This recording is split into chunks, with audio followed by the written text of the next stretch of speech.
Salut, j'espère que vous allez bien, bienvenue sur cette nouvelle vidéo. Avant de commencer, je tenais quand même à vous remercier par rapport à tous les retours que vous m'avez fait sur la précédente vidéo, la première vidéo. J'ai eu des commentaires vraiment positifs, motivants et du coup ça m'a conforté dans le fait que je devais continuer parce que voilà, ça plaît quand même et moi aussi j'aime bien ce que je fais. Donc here I am again. Encore. Petite parenthèse, je suis désolée, il y aura peut-être des changements de luminosité et tout parce qu'en fait, je sais pas, aujourd'hui, toutes les 5 minutes, mon appareil s'arrête. Donc à chaque fois, je suis obligée de recommencer, d'appuyer, Du coup, il est possible que ça change un peu la luminosité, mais bon, bref. Du coup, comme vous avez pu le voir dans le titre de la vidéo, aujourd'hui on va parler du MacBook Air M2. Ça fait 1 an qu'il est sorti. Moi, ça fait 6 mois que je l'ai personnellement et j'aimerais partager avec vous mon avis, mon expérience d'utilisateur tout simplement. Pour ma part, la configuration que j'ai fait sur le bien, c'est que j'ai pris un 8 Go de RAM avec 10 cœurs de GPU, 512 Go de SSD.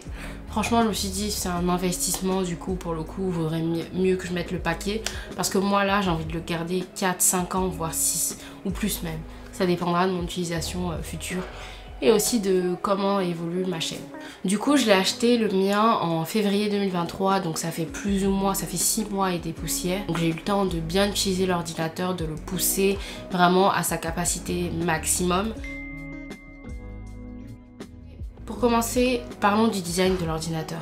Le MacBook Air M2, il a un écran légèrement plus grand que son prédécesseur. Là, on est passé de 13,3 pouces à 13,6 pouces. Et malgré cet écran plus grand, il en reste tout de même plus léger que le M1. Et ça, franchement, je trouve ça cool, plutôt cool, parce que moi, mon ordi, je l'emmène partout avec moi, que ce soit à l'école, au travail, quand je voyage, je l'emmène vraiment partout avec moi, sauf dans la douche. Voilà.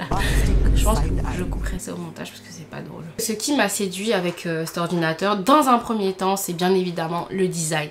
Parce que là, on a tout changé complètement. On est sur un design un peu plus premium, plus professionnel. Ce côté rectangulaire qui fait même penser à des MacBook Pro. Apple a complètement abandonné ce format goutte d'eau qu'il y avait sur les anciens designs. Après, je dis pas que c'était moche, mais ça faisait quand même longtemps qu'on avait ce design. Ça faisait des années quoi. Au bout d'un moment, il fallait upgrade. Et là, franchement, pour le coup, le design, les couleurs qu'il y a, la couleur minuit, ça a été ma préférée, mais après, j'ai vu les retombées, j'ai dit non, merci, laisse tomber. Je vous expliquerai pourquoi à la fin de la vidéo. Pour le watch time, il faudra rester jusqu'à la fin de la vidéo.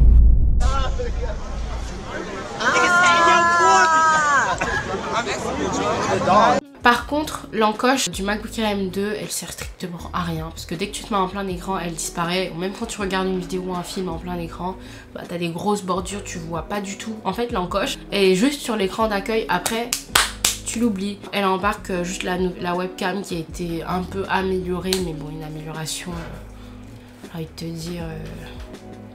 c'est pas waouh, limite parfois je préfère la webcam de mon ancien MacBook Air à celle-là parce que la nouvelle webcam, j'ai l'impression qu'elle a du mal à gérer les changements de ton, les changements de couleur. Que je me mette dans le noir, dès que j'allume, il y a un flou, laisse tomber. Je sais pas si c'est parce que je suis noire que ça fait ça, enfin je pense pas, mais sincèrement je trouve ça dégueulasse.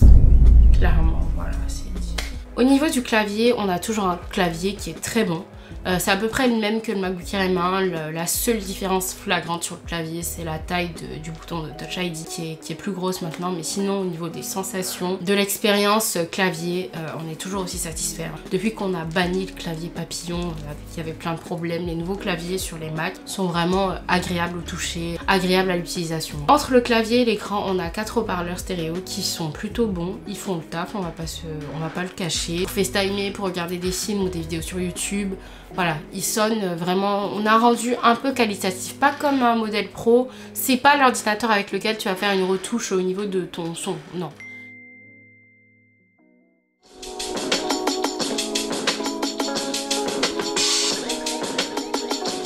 Measured about all this stuff. I'm not about to just jump right in and say, hey, this is the greatest laptop ever made. C'est plutôt qualitatif, je dirais. Et une seconde chose que j'apprécie également sur ce nouveau MacBook Air M2, c'est que Apple a enfin ramené le connecteur de chargement MagSafe. Et franchement, ça a beaucoup pesé sur la balance dans mon choix, je vous cache pas. Parce que là, maintenant, du coup, vu qu'il y a MagSafe, on a 2 ports USB-C de libre.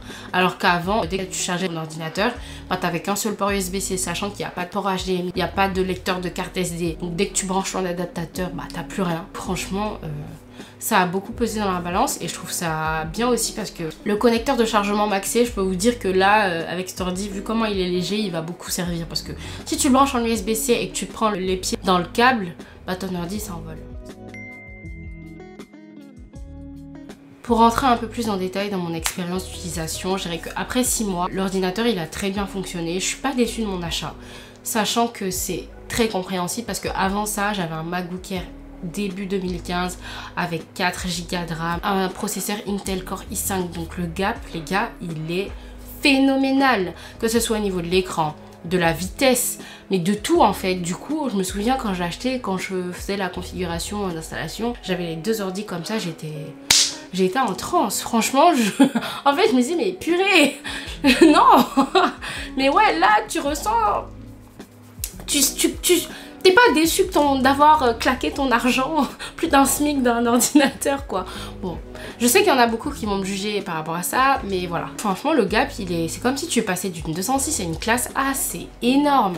Le changement a été radical. Le MacBook Air M2 étant le MacBook destiné au grand public, il est supposé faire des tâches comme de la bureautique, naviguer sur internet, faire des petites retouches photos par-ci par-là, faire des petits montages vidéo. Mais franchement, avec la puce Apple Silicon qu'il a sous le capot, c'est comme s'il avait un moteur V8 sous un capot de 206 quoi. Enfin, c'est en fait, genre j'ai l'impression que Apple ils ont un peu bridé la machine. Bah, vu qu'il n'y a pas de ventilateur, c'est normal. La machine fait plus, peut faire plus et fait plus que ce qu'elle est supposée faire. Et franchement, j'ai rien contre les 206, mais voilà. C'était vraiment, c'est l'exemple qui m'est venu en tête. Donc moi j'utilise vraiment quotidiennement, j'utilise pour l'école, sachant qu'à l'école je fais du traitement de texte basique, j'utilise Canva, je suis en école de... Enfin je fais de la com digitale donc j'utilise Canva. Je fais des petits montages vidéo de temps en temps, c'est rare. Pour le travail également, je gère le site internet de mon travail, du coup je fais du WordPress avec Elementor. Je fais beaucoup de création graphique et de retouches photos avec des logiciels comme Affinity Designer, Photoshop, Lightroom. Du coup j'utilise vraiment des applis énergivores et j'utilise pour mon usage personnel. Faut savoir que j'écris et je monte mes vidéos YouTube avec cet ordinateur. Et pour mes montages vidéo, j'utilise majoritairement Premiere Pro, Final Cut et Canva. Ne me jugez pas pour Canva, c'est pour faire des beaux visuels pour mes transitions. Voilà. Les gens, ils ont tendance, dès que tu utilises du Canva, c'est « Oh, tu utilises Canva ?» Ouais. Parce qu'en fait, je suis pas encore à l'aise avec Premiere Pro et Final Cut. Du coup, pour mes transitions, pour faire des jolies transitions, j'utilise Canva. Anyway. Il m'arrive même pas, je sais pas parfois, mais tout le temps. J'utilise également mon MacBook Air M2 pour jouer. Je joue uniquement aux Sims par contre. Et vu que j'ai pris 10 cœurs de GPU, le jeu tourne très bien. Mais n'empêche, les MacBooks, c'est pas des ordi de gaming. Même si, bon, depuis quelques années, Apple essaie quand même de s'insérer sur ce marché, le marché du gaming avec Apple Arcade. On n'est pas au niveau de Windows, quoi. On est vraiment pas du tout au niveau de Windows. Après, certes, il y a quelques exceptions à la règle. Il y a des jeux qui sont plus ou moins, qui sont faits pour Mac, mais au final, il m'arrive énormément de regretter d'avoir un PC Windows. Parce que moi, avant, je jouais à Age of Empires, Anno. Du coup, je me dis, bon, dans quelques années, si j'ai un peu plus d'argent, je m'achèterai un MSI et je mettrai mes jeux. Mais franchement, là, j'ai trop la flemme parce que je vois des gens qui font des configurations pour mettre Windows sur Mac, pour jouer. Non, c'est trop long pour moi. J'aimerais rajouter aussi que c'est très rare que je vois la roue. Vous savez, la roue de chargement multicolore. Même quand je fais mon montage vidéo, c'est très rare que je la vois. Par contre, c'est un ordi qui n'a pas de ventilateur. Du coup, quand je fais mes montages vidéo, je m'amuse pas à avoir 20 000 applications ouvertes. Quand Premiere Pro est ouvert, il y a plus ou moins Safari et iMessage qui sont ouverts et voir mes mails, mais sinon j'essaie pas de pousser la bête loin, sinon l'ordi va exploser, c'est pas fait pour ça. Maintenant, parlons de l'autonomie du MacBook Air M2. Faut savoir déjà que ce que Apple a promis par rapport aux 18 heures, par rapport à l'usage basique, c'est vraiment respecté. Si je vais à l'école avec 100%, je rentre chez moi à 80%. Je perds sur une journée de 8 heures ou 7 heures, je perds seulement 20%. de batterie. Et pour le travail, sachant que je commence à 9 h, si je pars de chez moi avec 100% de batterie, je charge mon ordinateur aux alentours de 14-15 h et à ce moment-là même, je suis même pas déchargée complètement. Je suis à 30, voire entre 30 et 20%. Donc franchement, il peut me tenir toute une journée de travail. Mais bon, vu que moi, je sais pas, je suis un peu matrixée, dès que je suis à 30% je le charge. Pour mes montages vidéo, je le charge toutes les 3 à 4 heures. Idem pour les jeux. Et ça c'est tout à fait normal parce que des applis comme Premiere Pro ou Final Cut, c'est des applications très énergivores. Et le montage vidéo, ça a beaucoup d'énergie également, du coup la batterie... De base, c'est pas un ordi qui est fait pour ça, donc c'est normal qu'au bout de 3 à 4 heures, il faut que je charge et que ça tienne pas 18 heures sur un montage vidéo, c'est mort. Donc en ce qui concerne les performances du MacBook Air M2 et la configuration que moi j'ai choisie, je dirais que l'ordinateur s'adapte réellement à mon flux de travail. Il fait ce que je lui dis et il le fait bien. Et je sais que je peux le pousser un peu plus loin, je peux utiliser Adobe After Effects, mais j'ose pas, parce que voilà, j'ai pas envie de le faire exploser, mais en tout cas, encore une fois je le dis, je suis pas déçue de mon achat.